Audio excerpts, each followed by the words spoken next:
उसके बाद ये आँखों के लिए बहुत अच्छा है इसका खाना, भोजन। बालों के लिए बहुत अच्छा है, उत्साह, ऊर्जा के लिए बहुत अच्छा है, पथरी के लिए बहुत अच्छा है, पथरी तोड़ेगा। और आज मैं लोहे के बर्तन में खाना बनाकर यदि आप खाते हैं, उससे आपकी सेहत पर क्या अच्छे और क्या बुरे प्रभाव पड़ सकते हैं, इसके ऊपर चर्चा करूँगा, बिल्कुल आयुर्वेद के शास्त्रों के आधार पे। कई लोग आजकल बड़ा ऑफेंड होने लगे हैं कि अरे आप तो ऐसे ही कहीं से भी कुछ डराने के लिए बोल देते हो। ऐसा नहीं है, मैं जो भी कहूँगा वो सत्य कहूँगा। हमारे ऋषियों को आधार में अपनी छत्र उनकी छत्र छाया में अपने आप को रख करके फिर बोलता हूँ, ऐसे नहीं बोलता हूँ। तो जो लोग अन्य अन्य लोग आपको भ्रमित कर रहे हैं, उनकी वजह से आप मुझे भी अगर ऐसा समझने लगें, तो इसमें त्रुटि मेरी नहीं है। आपको ही इसकी परीक्षा करनी है। अगर आपको संशय है मेरे शब्दों पर, आप स्वयं ग्रंथ ला करके उसको खुद कसौटी पर कस सकते हैं, आपको पता चल जाएगा। लेकिन आप स्वयं कई बार ग्रंथों को लाएंगे भी तो उसकी भाषा शैली, उसकी उन ऋषियों के कहने के अंदाज से कई बार आप इतनी गहन अध्ययन नहीं कर पाएंगे, ये भी सत्य है। इसलिए जो मैंने अपने गुरुओं से प्राप्त किया पिछले 25-26 वर्षों में, जो मैंने खुद अपने अनुभवों से बहुत सारे जो इस क्षेत्र में मैंने रिसर्च और कार्य किया, उन सब चीज़ों को एक साथ कंक्लूड करके, एक साथ मैं उसको ब्लेंड करके आपको सरल करके पिलाता हूँ। तो ये थी मेरी निवेदन। फिर मैं अब वापस आऊँ लोहे के बर्तन के कुकिंग के ऊपर। लोहा यदि पक्का है या यूँ कहो कि पिटवा है, पीट कर जो बनाए जाते हैं बर्तन, तो वो बहुत अच्छा माना जाता है। अगर वो ढलवा लोहा है तो इतना अच्छा नहीं माना जाता। फिर कह दूँ, जो लोहा शुद्ध होगा उससे उत्साह आएगा, उसमें भोजन अगर करते हैं तो। जो लोहा लोहा अच्छी क्वालिटी का नहीं होगा, अशुद्ध होगा, उससे भोजन अगर आपने पाया तो आपका उत्साह धीरे धीरे घटने लगेगा, आपको जम्भाइयाँ आएंगी, ये ध्यान रखिएगा। उस दिन आप फील करेंगे जम्भाइयाँ ज़्यादा आ रही हैं, तो आप चेक कर सकते हैं जा करके कौन से लोहे का बर्तन उपयोग हुआ था। अब बात कर लेते हैं लोहे में कौन सी चीज़ों की कुकिंग करनी, कौन सी नहीं। दूध सबसे अच्छा, इसमें उबालिए भी, और रखना चाहें तो पीतल के किसी कलई किए हुए बर्तन में, जिसमें बंग टिन की कली हुई हो, उसमें आप दूध रखिए संभाल करके।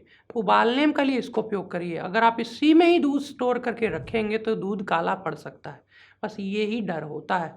और आयरन बहुत ज़्यादा मात्रा में उसमें रिच हो जाएगा, जिस वजह से आपको दस्त लग सकते हैं। तो जो कमज़ोर पाचन वाले हैं वो उसे नहीं पचा पाएंगे। हालांकि कई बार कई शहरों में मैंने देखा शाम को कड़ाहे का दूध उबला हुआ वो पिलाया जाता है। वो बहुत गुणकारी होता है, गुरु होता है, पचने में भारी होता है। जो बच्चों ने बढ़ना है, युवाओं ने दौड़ना भागना है, जा कर के कोई शारीरिक एग्ज़ाम देना है, एंट्रेंस जैसे आर्मी में या कहीं पर भी, वो लोहे के इन बर्तनों का दूध पिया करें, बहुत उत्साह आएगा। जिन लोगों को सिर्फ बैठना है, बैठ के ही काम करना है, उन्हें दूध तो इसका ले लेना चाहिए, लेकिन ज़्यादातर उसमें सब्जियां वब्जियां अधिक ना खाएं, क्योंकि इससे बहुत गर्मी एकदम, हालांकि शीतल होता है लोहा, लेकिन जो अग्नि दीपन गुण है इसका, लोहे का अग्नि बढ़ाना पाचन की, उससे फिर क्या होता है कि आपके अंदर मेटाबॉलिक रेट तेज होने लगता है, आपको हैवी चीज़ें, मीठा और ये चीज़ें खाने की क्रेविंग होती है। तो फिर आप अगर उसका गलत उपयोग करने लगे या यूँ कहें कि उसका फ़ायदा उठाने लगे, तो हो सकता है आपके अंदर वो ज़्यादा खा करके फिर एकदम जोश आने लगे। तो उससे बचना है यदि, तो लिमिट में इसका उपयोग कर सकते हैं। रोटी सेकने में अच्छा है, चिल्ला बना लिया उसमें भी अच्छा है, थोड़ा बहुत उसमें घी आदि चिकनाई आदि लगा के जब आप चिल्ला लगाते हैं तो लोहे का संस्कार मिलता है आपके भोजन को, ये अच्छा है। लेकिन कौन सी चीज़ें इसमें नहीं पकाई जाती, इसमें कुम्हड़ा यानी कि पेठा नहीं पकाया जाता। पेठे के आसपास के प्रजाति जैसे कि हलवा, लौकी, तुरई, हम कोशिश करते हैं वो भी इसमें ना पकाएं। और फिर उसके बाद इसमें मार, राजमा, ये जो होते भारी दालें, ये ना पकाएं तो अच्छा है। राई का अगर तड़का लगाना है वो इस लोहे के बर्तन में ना लगाएं। अगर आपको खट्टी अम्लीय चीज़ जैसे अधिक मात्रा में इमली, टमाटर बहुत ज़्यादा मात्रा में डाल करके कोई तड़का वड़का लगाना है तो लोहे का उपयोग कम करें, ना करें, क्योंकि फिर उससे ये अम्ल और अधिक उसका एनहेंस कर देगा, ट्रिगर कर देगा, जिससे एसिडिटी होना, छाती में जलन होना, पेशाब में जलन होना, ये संभावनाएं हैं, तो आप इससे बचें। वैसे सामान्यतः इसमें आप तेल डाल करके, तिल का तेल भी नहीं इसमें डाला जाता। अगर आपको पकौड़े तलने हैं तो लोहे की कढ़ाई में तिल का तेल वर्जित है। अरे आप कहाँ से बातें ले आते हो, इतना डरा देते हो, क्या हम खाना बंद कर दें?